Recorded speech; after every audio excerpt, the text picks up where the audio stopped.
Shalom everyone. I am Sarita, a student of the Holy Torah at ACTC Seminary. ప్రియమైన స్నేహితులారా, ఈ వారం తోరా గ్రంథమునందు 3వ పర్ష లేక్ లెఖ అనగా నీవు వెళ్ళు అని అర్థం. ఇది సెఫర్ తోరాలో 3వ పర్ష మరియు సెఫర్ బెరాషిత్ లేదా ఆది కాండములో ఇది 3వ పర్ష.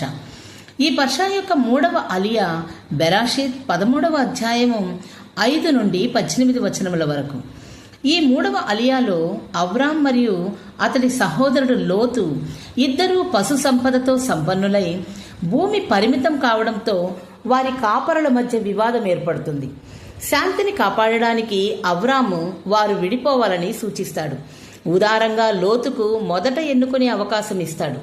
లోతు యోర్దాను మైదానం యొక్క సారవంతమైన భూమిని ఎన్నుకొని సొదొం సమీపంలో స్థిరపడతాడు. అది దుష్టత్వంతో నిండినప్పటికీ ఎలోహిం అవ్రాముతో తన వాగ్దానాన్ని పునరుద్ఘాటిస్తూ అతడి సంతతి భూమి యొక్క ధూళి వలె అసఖ్యాకంగా ఉంటుందని మరియు కనాన్ దేశాన్ని స్వాధీనం చేసుకుంటుందని చెప్తాడు. అవ్రాం హెబ్రోనులో స్థిరపడి ఎలోహింకు ఒక బలిపీఠాన్ని నిర్మిస్తాడు. ఈ భాగం అవ్రాం యొక్క ఔదార్యాన్ని మరియు ఎలోహిం యొక్క పునరుద్ఘాటిత నిబంధనను నొక్కి చెప్తుంది. ప్రియమైన స్నేహితులారా, మరిన్ని తోరా పాఠాల కోసం మా యూట్యూబ్ ఛానల్ను సబ్స్క్రైబ్ చేయండి. షలోమ్ లెహిత్రోత్.